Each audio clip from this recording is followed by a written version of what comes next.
O nosso convidado Orlando Silva já se encontra aqui com a gente na nossa sala. Então, o nosso querido amigo Orlando, ele é sociólogo, foi ministro do esporte, uma das figuras emblemáticas que construiu a atração das Olimpíadas e teve importante contribuição no ciclo mudancista que nós vivemos no nosso país. Ele é deputado federal pelo PCdoB e esteve recentemente na condução do relatório da MP 936. Esse programa que o governo editou no sentido de preservar empregos. É claro que há controvérsia sobre o assunto. Nós já temos mais de 10 milhões de acordos com previsão de subtração de salário, bem como de suspensão contratual. E para fazer um bate-papo acerca da agenda do Congresso Nacional, nós convidamos o nosso amigo Orlando Silva, a quem a gente convida a assumir aqui o palco virtual por um tempo de 40 minutos. Lembrando que nós temos ainda algumas saudações. Perceba aqui que o Joilson já se encontra entre nós e logo após a fala do Orlando, a gente dá continuidade a os nossos trabalhos que deve se dirigir aí até às 12h30. Orlando Silva, seja bem-vindo. Solta o verbo. Bom dia, Dilson. Bom dia, companheiros e companheiras da direção da CTB. Alegria poder ouvi-los, vê-los. O Nivaldo mandou uma mensagem para mim 10 horas para eu entrar para acompanhar, só que eu já estava acompanhando a reunião da CTB desde o começo, que minha companheira é ativista, professora, e ela estava ouvindo, eu estava ouvindo de tabela a reunião da CTB. Mas estou muito feliz de poder ouvir um pouco o Flávio Dino, ouvir o Ciro. Eles vão me permitir economizar, Dilson, muito tempo, porque eu não vou repetir elementos de análise da conjuntura política e econômica do Brasil e do mundo, um pouco, que eles falaram. Vou tentar ser econômico para que a plenária da CTB possa fluir de modo mais participativo. Dizer, Adilson, da minha alegria de perceber como que a Central dos Trabalhadores e Trabalhadoras do Brasil conseguiu se conectar para construir mecanismos de participação. Eu tenho uma relação com a CTB de muito carinho, porque durante um tempo tive o privilégio de coordenar o Centro de Estudos Sindicais, ainda quando existia a nossa corrente sindical classista. Pude assistir à formação da CTB, estive no SESC em Venda Nova, acompanhei todo o debate feito com os companheiros do PCdoB, com os companheiros do PSB, com os companheiros independentes, do sindicalismo rural, dos marítimos, enfim, um conjunto de vetores que produziram a construção dessa que é a central de grande peso político no país. Então, queria primeiro agradecer a oportunidade, dar o meu testemunho, Adilson, de quanto tem sido importante para a nossa luta em Brasília, a presença política da direção da CTB, as orientações que nós construímos juntos com a direção nacional da CTB. Então, queria saudar a plenária e saudar a direção dessa entidade que tem tido um papel importante, um papel crescente, né? Não por acaso faz uma plenária com tamanha representatividade. Partindo das reflexões levantadas pelo Flávio Dino e pelo Ciro Gomes, eu diria uma frase: é histórica a crise. A dimensão da crise que nós vivemos hoje é histórica. Nós, quando passar as décadas, observaremos esse período como um período de uma década de crise internacional, que começou em 2007, 2008, com a crise de subprime nos Estados Unidos, que se expandiu para a Europa, uma crise em que a hipertrofia do sistema financeiro revelou a incapacidade do capitalismo de dar um salto civilizatório. Então, uma crise que ela é estrutural no capitalismo, que se arrastou pelo mundo inteiro foi atingida em cheio por essa pandemia. Portanto, vai ser uma década caracterizada no futuro como uma década de crise estrutural do capitalismo. O que me chama a atenção, Adilson e companheiros, é que essa crise tem duas variáveis que se agregam a ela. Essa crise do sistema se agrega à quarta revolução técnico-científica, que produz uma reestruturação produtiva no capitalismo, a automação elevada à máxima potência produz uma outra forma de desenvolvimento econômico, de atividade econômica, que vai ter como efeito colateral milhões e milhões de descartáveis. Milhões e milhões de trabalhadores descartáveis se não houver uma alteração do padrão de desenvolvimento econômico. Se nós não enfrentarmos temas como a redução da jornada do trabalho, por exemplo, nós vamos produzir legiões de descartáveis no sistema capitalista. Portanto, no momento em que nós vivemos uma crise brutal da economia capitalista, que foi aprofundada com a pandemia do coronavírus, paralelamente se realiza uma reestruturação produtiva que vai ter grande impacto na reconfiguração do trabalho no mundo, reconfiguração do sentido do trabalho no mundo. E, ao mesmo tempo, o segundo vetor é uma alteração estratégica na geopolítica do planeta, que é a assunção da China ao papel central na economia e na política global. Essa intervenção da China, com o papel que assumiu, não é um acontecimento fortuito. É daqueles acontecimentos que se viu quando a Inglaterra passou a ter um papel central na economia capitalista, os Estados Unidos, só para falar da fase dos últimos 4, 5 séculos. Será o século XXI o século da China, que ocupará um papel capital na estrutura do sistema capitalista. E a China apresenta uma outra perspectiva, um outro horizonte. E, ao fazer isso, deflagra uma tensão muito forte. Muitos aqui devem ter ouvido falar, muitas vezes, das tais cadeias globais de valor, em que haveria uma divisão internacional do trabalho, uma especialização de economias nacionais. Ao Brasil, por exemplo, cabe o papel do agronegócio. Por que o Brasil não tem mais indústria? Por que a indústria de transformação no Brasil hoje tem o mesmo peso com relação ao PIB que tinha nos anos 40? Não é porque apenas as nossas elites são irresponsáveis e consequentes. Aliás, entre essas elites, a nossa experiência de governo popular não fez grande coisa para retomar a industrialização do Brasil. É por falta de vontade? Não. É por um lugar específico na divisão de trabalho internacional que localizar no Brasil. Por isso que o Brasil tem no agronegócio, tem muita tecnologia no agronegócio, muita inovação no agronegócio, porque uma certa especialização nessa lógica de cadeias globais de valor. Só que depois do coronavírus, quando o mundo percebeu que não só o Brasil foi atrás da China, atrás de respirador, os Estados Unidos foi atrás da China, atrás de respirador, o mundo foi atrás da China, atrás de respirador. E a China, diferentemente dos outros países, como lá tem um projeto nacional em curso, eles organizaram essa economia de modo que há autonomia daquele país. Então, estou levantando como exemplo esse fator para demonstrar que temas como cadeias globais de valor vão ser revistos, porque haverá uma profunda alteração na geopolítica do mundo em função da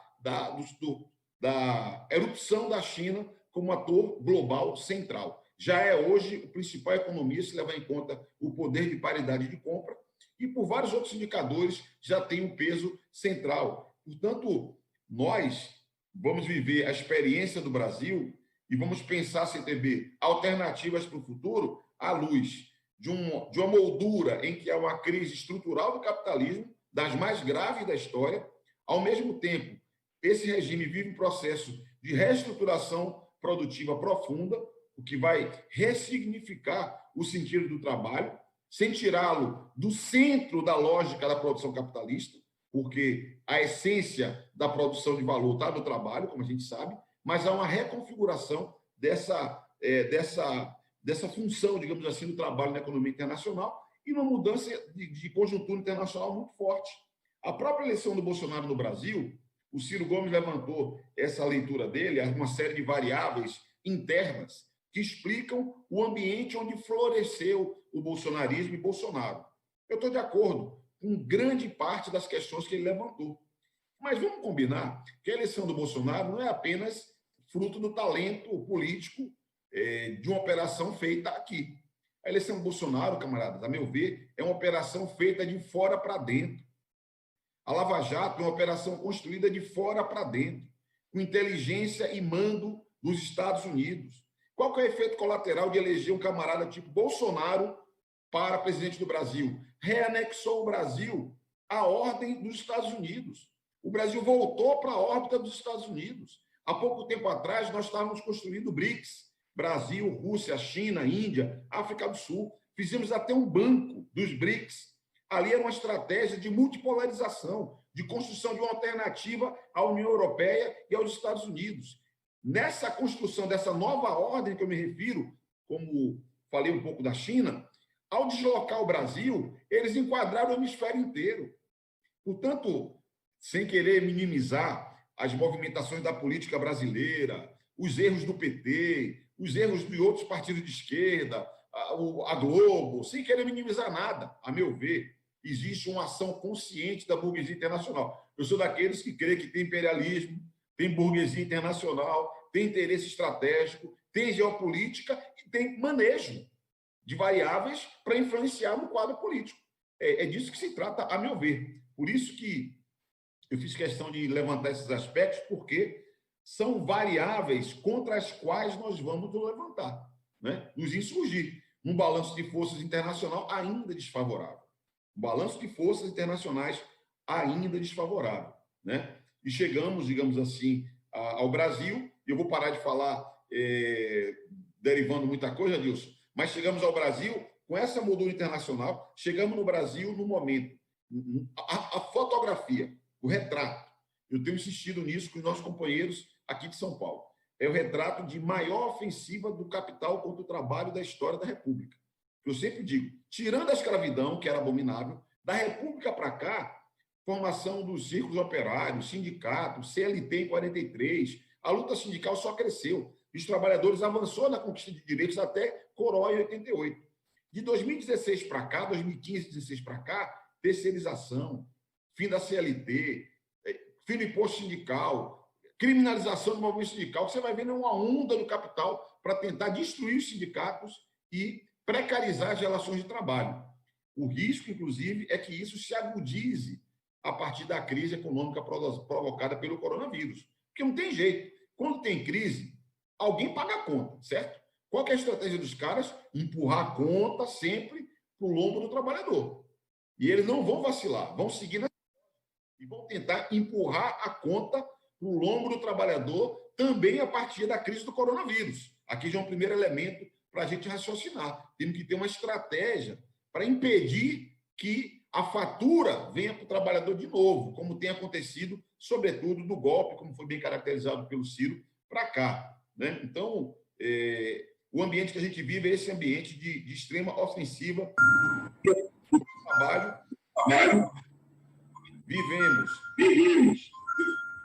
Opa, tem algum fantasma aí aparecendo? Vivemos, como o Flávio Dino colocou, uma conjuntura complexa, né? Ele falou de presidencialismo sem presidente. Eu fiquei lembrando, quem gosta de futebol, lembra daquele jogador. Quando o jogador já está mais maduro, começa a ir para treinar de chinelinho, não corre mais no campo, a turma fala que é um ex-jogador em atividade, né? A turma deve ter visto muitos desses por aí, faturando nos clubes menores um salário para atravessar as noitadas que vive. É como se o Bolsonaro fosse uma espécie de ex-presidente em atividade. É o que está acontecendo. Agora, eu acredito, Adilson, que para organizar a intervenção da CTB, nós deveríamos examinar todos os cenários e não descartar nenhum deles. Eu examinaria todos os cenários e não descartaria nenhum deles. Para um efeito comparativo, né? Um primeiro cenário, pode haver um fechamento do regime político no Brasil? Alguns falam, mas como? A ditadura não tem condição. É uma pergunta, pode haver um fechamento de regime? Eu considero um cenário pouco provável, mas eu não descartaria.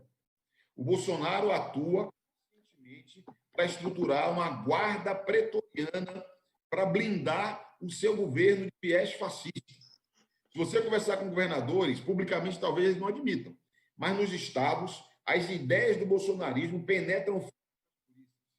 O que a gente viu no Ceará não é um acontecimento... Estou vendo esse negócio aqui. Ah, agora está aqui. Não é um acontecimento fortuito o que a gente viu no Ceará, inclusive com estímulo por parte de agentes do governo federal. Então, eles tentam penetrar na base das tropas federais, das Forças Armadas. Eles tentam penetrar e criar uma base de influência da Polícia Federal. Eles têm uma tensão forte com a cúpula dos militares. A notícia que nós temos, por exemplo, é uma relação muito desgastada do bolsonarismo com o comando do Exército.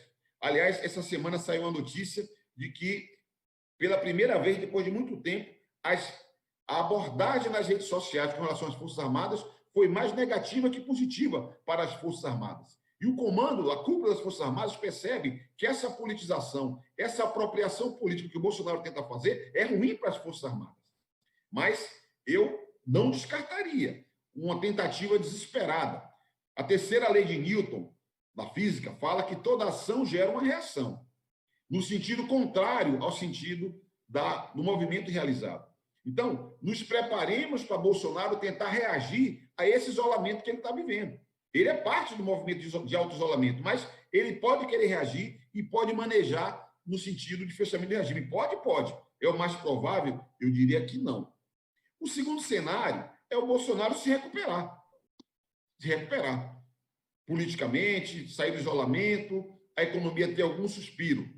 É muito pouco provável que isso aconteça.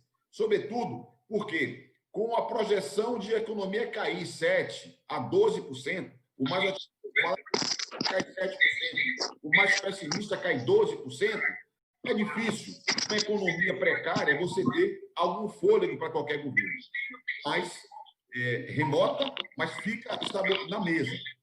Os restos são dois caminhos. O caminho do impeachment, que é o afastamento do presidente da República, e aqui, a meu ver, é preciso nós termos inteligência para operar. Eu, por exemplo, fui muito crítico de partidos de esquerda assinarem pedido de impeachment. Quero cumprimentar a CTB e as centrais por não terem assinado. Por quê? Impeachment não é bandeira. Impeachment é saída política, é solução. Impeachment é quando você tem as condições para finalizar o adversário. Você não pode ficar... Se fosse uma briga, assim, mal comparando uma briga de rua, você não pode ficar pulando na frente do cara, eu vou te pegar. Eu vou te pegar. Ou você vai e pega a porra do cara, ou então, meu irmão, fica na sua, mané. Vai falar, eu vou te pegar, isso não existe. Então, a atitude correta, nossa, a meu ver, é criar as condições para finalizar o cara. Porque enquanto a gente fica só na ameaça, o que acontece? Ele agiu para organizar a base.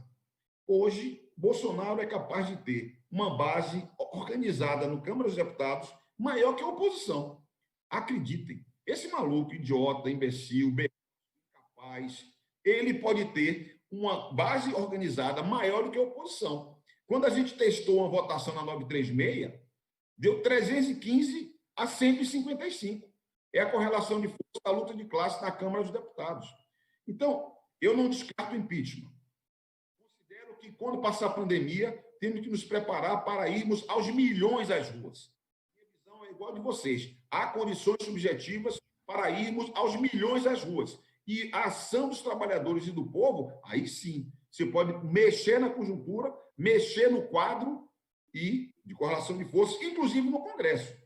Então, nós temos que ser preciso. A conversa que eu recebi da minha líder perpétua ontem é que o PT está pressionando a nossa bancada para pressionar o Rodrigo Maia, para o Rodrigo Maia abrir o processo de impeachment. Esses caras são malucos. Olha, eu sou autor de um pedido de CPI para investigar a delação premiada que o Moro fez contra o Bolsonaro. Porra, nós não conseguimos 171 assinaturas.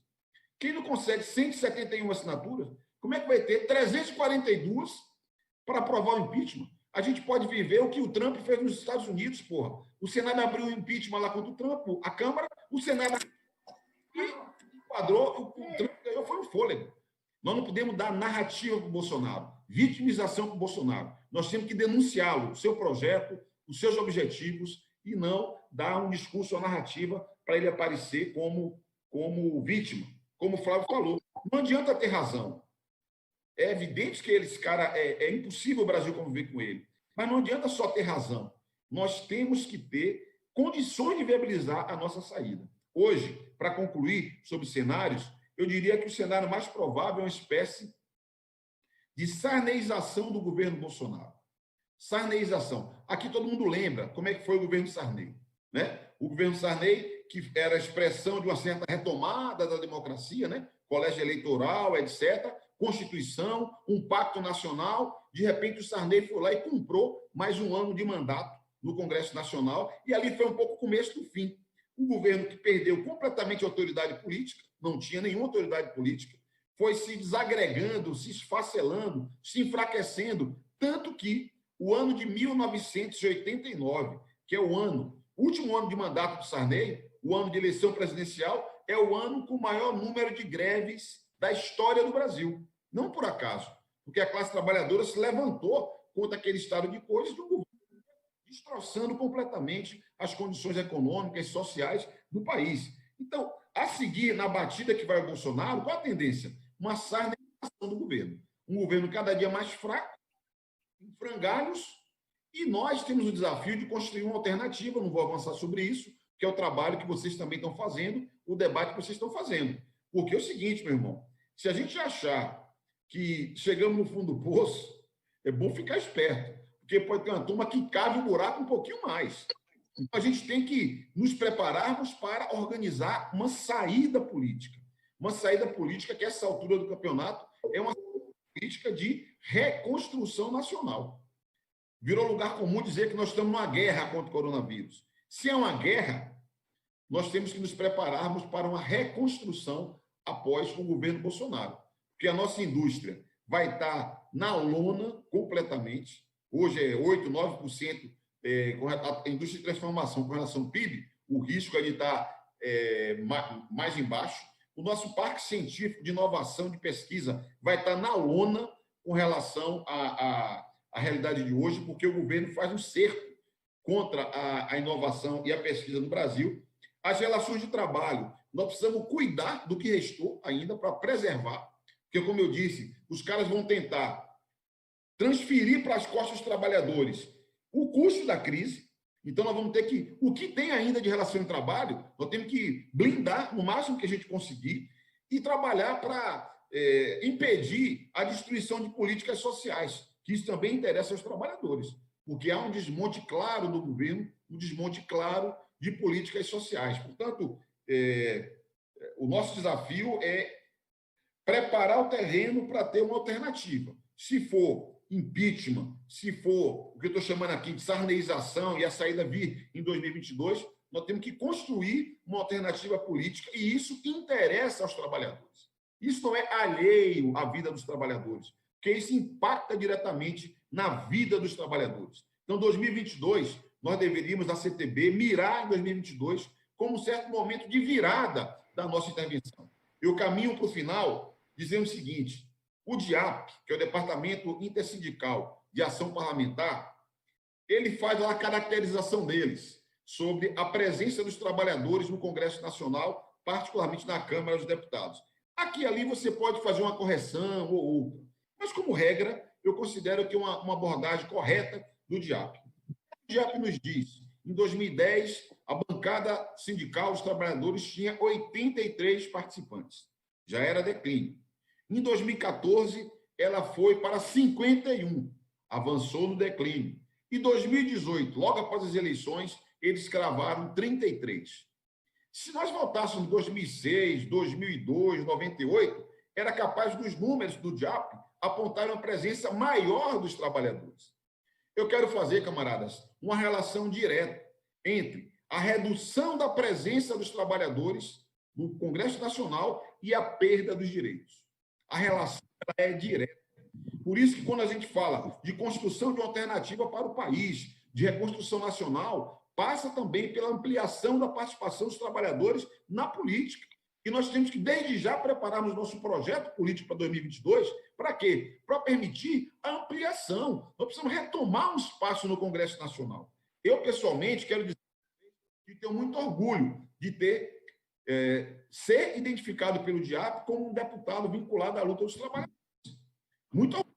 Na minha bancada, é Orlando Silva, Daniel Almeida, Jandira Pegali e Alice Portugal.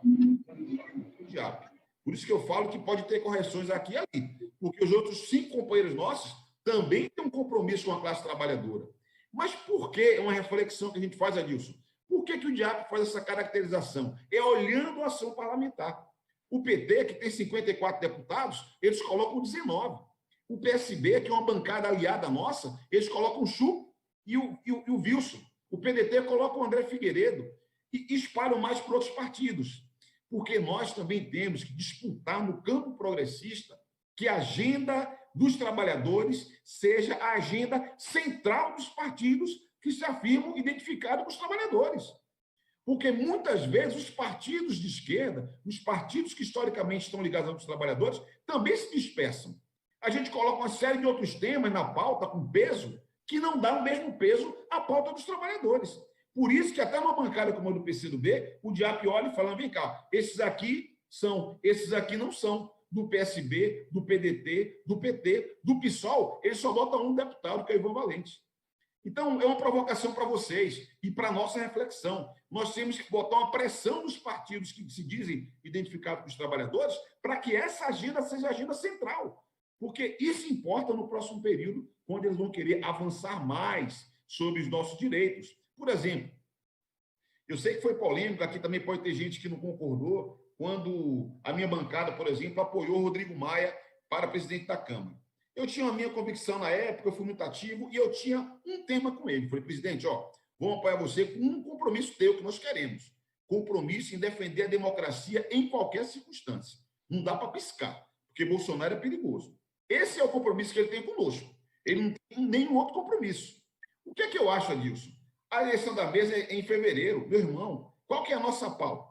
Vamos apoiar um candidato que tenha compromisso de não mexer em nenhum direito dos trabalhadores. Tem que ser um acordo político. Acordo político, meu irmão, é o seguinte, vamos apoiar. Nós somos 130 na oposição. 130 é importante. Ninguém se elege presidente sem a gente botar a mão lá, a oposição. Se a gente faz um acordo desse, é chave. Agora, para fazer esse acordo, tem que ter uma convicção do comando dos partidos de oposição quanto à centralidade dessa luta. É possível fazer? É evidente que é. Eu não sei se eu falei com todo mundo, mas na 936, eu não vou falar muito, não, já vou concluir. Na 936, nós tivemos alguns passos nela, mas, para mim, o mais importante foi, na véspera da votação, na casa do líder Arthur Lira, o líder Arthur Lira, o líder do governo Vitor Hugo, o líder do PL, o Hélito Roberto, estou dando nome aos bois, no telefone com o Rogério Marinho, no telefone com o Bruno Bianco. Na construção do texto final, nós fizemos um acordo. Qual é? O texto da 905 tem que sair da 927, porque essa manobra nós não vamos aceitar. Então, e saiu. O texto, quem viu o primeiro relatório e o último relatório, viu que mexeu. Então, a gente tem que ver todo mundo focado nessa ideia, viu, Adilson? É que eu acho que tem que ser uma obsessão nossa colocar com centralidade na pauta dos partidos do nosso campo essa defesa do trabalho, dos direitos dos trabalhadores. Concluo dizendo que a impressão que eu tenho é que, nesse cenário novo, tem uma variável a favor de nós, duas variáveis. Primeira variável é que o muro deles caiu. Aqui os mais antigos devem ter sofrido em 1988, 1989, quando caiu o chamado Muro de Berlim. Quando caiu aquele muro ali, a turma dizia, ih, rapaz, acabou todo esse projeto que esses caras diziam que era um projeto de futuro. Agora caiu o muro deles, o muro do neoliberalismo, o muro daqueles que diziam que o Estado não tem papel, que queria privatizar tudo. Ainda querem privatizar até a água aqui no Brasil. Então, os dogmas deles estão em xeque. Os dogmas estão em xeque. Cai a crítica ao papel do Estado, cai a onda de privatização, cai a onda de desregulamentação, né? Então, eu acredito que nós temos que surfar nesse ambiente novo que foi criado. E nas condições subjetivas, como nós falamos, para a luta popular. Muita gente fala de frente ampla. Frente ampla, às vezes, parece para alguns como uma aliança de políticos, ou aliança de partidos. Não é nada disso. Frente ampla é uma visão sobre como enfrentar a crise brasileira. para aprovar a renda básica emergencial, nós montamos uma frente ampla no Congresso Nacional contra Bolsonaro, que queria dar 200 contos para o povo, e agora quer dar 300 contos. Nós vamos ter que manter essa frente ampla para manter os R$ 600 até dezembro, que é uma batalha central para nós no próximo período. Para garantir o distanciamento social e uma série de medidas a partir dela, foi uma frente ampla em torno da Organização Mundial da Saúde. Esses movimentos que o Ciro fez referência é frente ampla pela democracia. Então, frente ampla é uma atitude política. O que é o Fórum das Centrais Sindicais? Nós sabemos as diferenças que existem nas 6 e nas 11. Na Constituição da 936, eu tive a oportunidade de debater com as 6 e com as 11. A gente via as diferenças, mas ali era também uma certa frente ampla. Então, eu acredito que o papel do movimento sindical é ser a coluna vertebral dessa construção de frente ampla. E considero, que entre todos os movimentos, o movimento sindical é o que está mais avançado nessa construção, porque tem esses fóruns das 6, fórum das 11, que são alavancas para a construção da luta popular. Quando mudar a pandemia, quando passar a pandemia, o que eu estou falando, eu tenho certeza que vai se materializar nas lutas dos trabalhadores. E creio que essa frente ampla, nós temos que botar o foco no emprego e nos direitos. Essa é uma bandeira. Assim como a democracia é algo que já, na minha opinião, está consolidado, houve um degelo, né, entre os polos da oposição ao Bolsonaro, PSDB e PT não sentavam para conversar. O PT ainda não quer conversar, mas já tem mais gente conversando. Tem um degelo e uma certa aproximação em defesa da democracia. Isso está aqui. Só que nós temos que entrar numa outra fase, que é empregos e direitos. Os direitos já tem que parar de falar só de democracia, tem que falar de democracia, mas tem que botar na pauta empregos e direitos, porque pós-pandemia os caras vão querer enfiar no lombo do trabalhador o custo da crise. Então, se a gente não se antecipar para isso e já ir preparando o terreno para resistir, creio, nós podemos perder mais direitos, podemos precarizar ainda mais as relações de trabalho. Então, acho que isso aqui é uma questão central. A frente ampla, fortalecer o trabalho intersindical e concluo dizendo que nós temos que avançar, eu topo ser parte disso, na construção da nossa bancada na Câmara dos Deputados e no Senado. Curioso que o Senado é um lugar mais conservador e tem dado mais alegrias, digamos assim, aos trabalhadores, no sentido que o Senado becou a 905, o Senado agora, na 936, mexeu em temas que ajudam os trabalhadores, na minha percepção. Então, o Senado, como um ambiente muito confuso, e no Senado tem um traço. Lá tem uma bancada ligada ao Sérgio Moro, muito grande. Quando o Moro sai do governo, essa bancada que saiu da base do governo quando independência, e nós podemos manejar com essa contradição Moro-Bolsonaro. Isso é muito importante para os nossos interesses, explorar essas contradições que existem no Senado. E na Câmara, juntamente com o Wilson, eu quero dar o meu testemunho, a CTB tem um deputado entre os seus quadros, o Wilson é um quadro extraordinário, falei do Wilson, do Heitor Schutt, que são 2 companheiros do PSB, enfim, e outros companheiros de vários partidos que atuam conosco. Nós temos que, talvez, Adilson, organizar melhor, organizar mais, né? Porque nós temos o Mota, que é do PL, o 90 está no PSC, tem uma turma espalhada que estão ligados aos sindicatos, nós temos que agrupar mais essa turma. Igual tem aquela FPA, frente da bancada ruralista, eu sinto falta de a gente ter uma articulação como essa. Esses malandros da bancada ruralista, toda semana os caras fazem uma atividade deles. Isso vai criando laços de solidariedade, de vínculo. Nós temos que organizar a nossa bancada de modo orgânico. Eu diria que essa é uma tarefa que tem que estar no nosso horizonte. Além de crescer a presença política no futuro, hoje, agrupar mais. Porque, veja, eu estou em uma bancada que tem 9 cabeças. Essas 9 cabeças a gente já toca o terror. Pense, se a gente organizar 90 cabeças, 90 cabeças organizadas na Câmara, a gente não deixa acontecer nada, mas a gente tem que se organizar mais. Então, talvez o Wilson pudesse puxar, a gente podia ajudar e outros deputados para que a nossa bancada tenha uma intervenção mais orgânica, digamos assim, lá no Congresso Nacional. Agradeço a oportunidade, não vou falar porque já falamos, já escrevi sobre a medida provisória 936, não era a nossa proposta. A nossa proposta não é esse tipo de medida que reduz o papel dos sindicatos, que reduz a renda do trabalhador. Nossa linha era o quê? Nossa proposta, eu escrevi. Trabalhadores que recebem até 3 salários mínimos têm que ter salário em renda integral. Se vai suspender o contrato, se vai reduzir jornada, renda integral, 3 salários mínimos, perdemos. 315 a 155. Nossa linha é sindicato participar de todas as negociações, porque está escrito aqui, ó, na Constituição, o artigo 7º. É só ler o artigo 7º, está escrito. Tem que ter acordo com a convenção coletiva. Vai lá o Supremo e toma a decisão que vocês viram.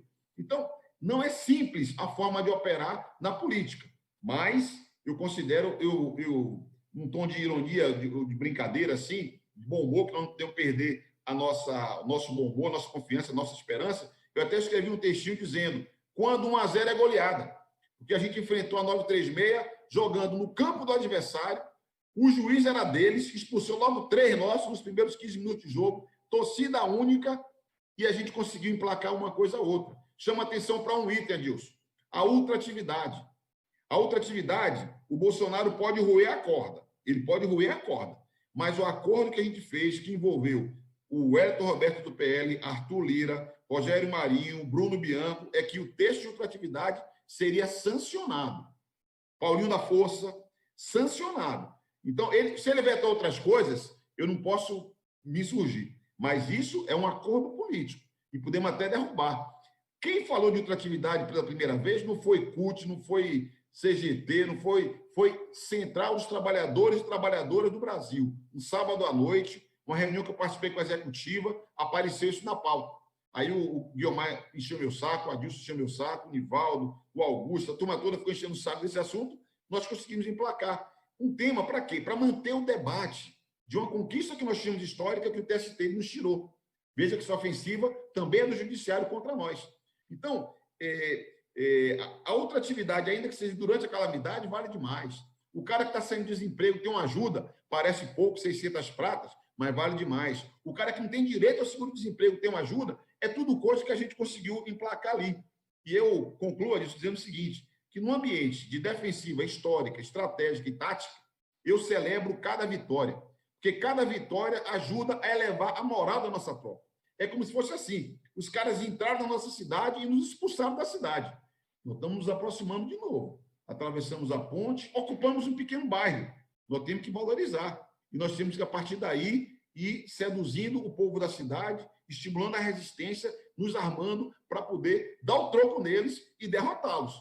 Nós estamos do lado certo da história. Nós estamos do lado certo da verdade. Nós estamos do lado do trabalho, e é o trabalho que vai ajudar a transformar a realidade do Brasil e do mundo. Por isso, celebrar cada conquista, apostar, dobrar a aposta na luta dos trabalhadores, dobrar a aposta na CTB, no trabalho intersindical, na mobilização de rua, na hora certa, com bandeiras amplas, capazes de seduzir e sensibilizar o povo do nosso país.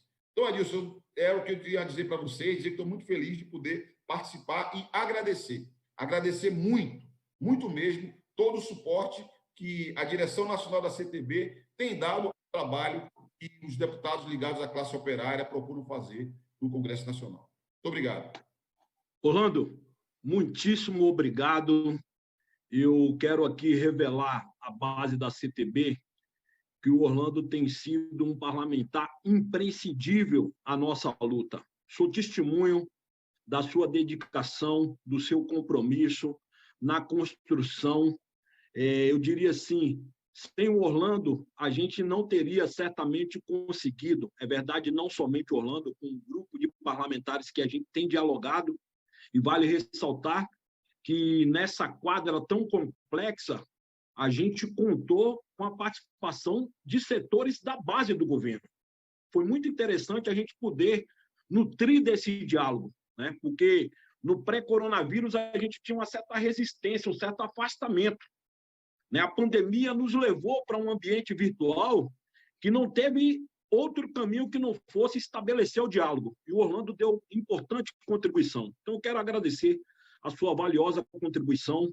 O Orlando, para conhecimento de todos, ele é pré-candidato à Prefeitura de São Paulo, é o único pré-candidato negro. O Orlando tem um projeto a apresentar para São Paulo. Portanto, vai ser muito oportuno que a gente possa convergir da importância da centralidade que tem o projeto de desenvolvimento nacional mas, sobretudo, né, a construção de projetos de cidade mais humana. E, nesse sentido, a classe trabalhadora tem que se apresentar, né? Nós vamos ter que também ter foco, esse olhar particular. É muito difícil fazer luta política no ambiente virtual quando nós não temos patrocinadores. Não temos patrocinador no terreno real e muito menos no terreno virtual. Então, assim, tudo que a gente puder potencializar de forma a interagir com o eleitorado é fundamental. Então, eu agradeço aqui. Peço a você, por fim, Orlando, que possa aqui, de 1 a 1.600, nós vamos sortear mais 3 livros. Aí você canta 3 pedras aí. As pessoas vão receber na parte da tarde um exemplar do livro de autoria de Humberto Martins, O Golpe do Capital contra o Trabalho. É uma edição do nosso selo Consciência de Classe. 3 pedras. Cante a pedra. O Ciro falou o número 12. Então, em homenagem aos nossos camaradas aqui, eu falo o número 40, o número 65 e o número, rapaz, Ave Maria. 1.500. É de 1 a 1.600. 1.500, que é a data de nascimento do Brasil. Valeu, Orlando. Forte abraço. Beijo no coração. Nóis.